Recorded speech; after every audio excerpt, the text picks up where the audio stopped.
Welcome. Ramana Maharshi's teachings are deep and profound. Listen, reflect, and deeply meditate. I'm Richard Clarke. I'm reviewing and commenting on the book Talks with Sri Ramana Maharshi.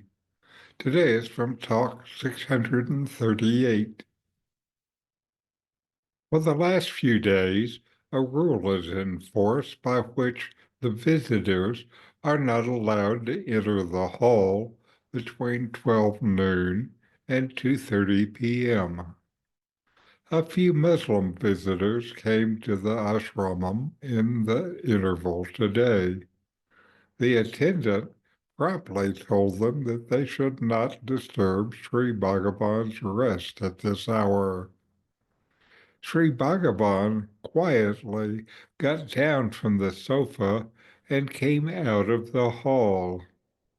He sat on the stone pavement adjoining the wall and asked the visitors also to sit close to him. He went on reading a newspaper and also laid himself on the stone. He was finally requested to go in. This wasn't the only time Sri Ramana Maharshi acted outside the bounds of restrictive order from the ashram management. There were several quiet instances over the years where he ignored or bypassed such rules, not out of rebellion, but because he didn't function from a sense of personal identity or institutional authority. His actions were always rooted in compassion and a natural sense of equality. The rules, to him, were secondary to the presence of the self. If someone came sincerely, he received them, regardless of whether it was the designated hour or place. In this dialogue, we witness something much deeper than what appears on the surface. It's a quiet scene, a simple interaction around visiting hours at the ashram. Yet, what Ramana Maharshi expresses here isn't about rules or protocols. It's about who he truly is and how he lives from that place of the self. At the time, there was a rule in place that visitors were not allowed in the hall between noon and 2:30 p.m., presumably to allow Ramana to rest. When some Muslim visitors arrived during that time, the attendant, trying to protect the rule and maintain quiet, told them not to disturb Ramana. Now, a person with even a trace of ego might take this opportunity to enjoy the rest. Let the attendant enforce the rule, or even feel justified in asking for privacy. But Sri Ramana did none of that. Instead, he got up without a word and walked outside. He sat on the stone pavement near the wall, gently inviting the visitors to join him. He continued doing what he was doing, reading the newspaper, and even lay down on the stone slab. He was giving the visitors his presence. There was no sense of being put out, no irritation, and certainly no trace of specialness or authority.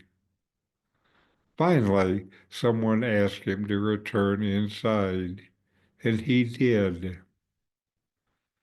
What's key here is that Sri Ramana didn't operate from the standpoint of I am the body. He wasn't defending any role or status. From his direct knowledge of the self, he didn't see himself as separate from the visitors. So the idea of being disturbed didn't even arise. There was no need to protect silence or enforce boundaries because his peace wasn't dependent on conditions, whether in the hall or on a stone or surrounded by visitors. He remained the same. This is the living expression of self-realization, a natural absence of ego, and ease with whatever arises, and a kindness that isn't manufactured. He didn't speak a word of teaching in that moment, but the teaching was in his action, or more precisely, in the total lack of resistance. That's the freedom of the self. The mind might want to weigh the rule or the exception, the duty or the need, but the self, which is pure presence, responds freshly and spontaneously. So know yourself and be always free and at peace.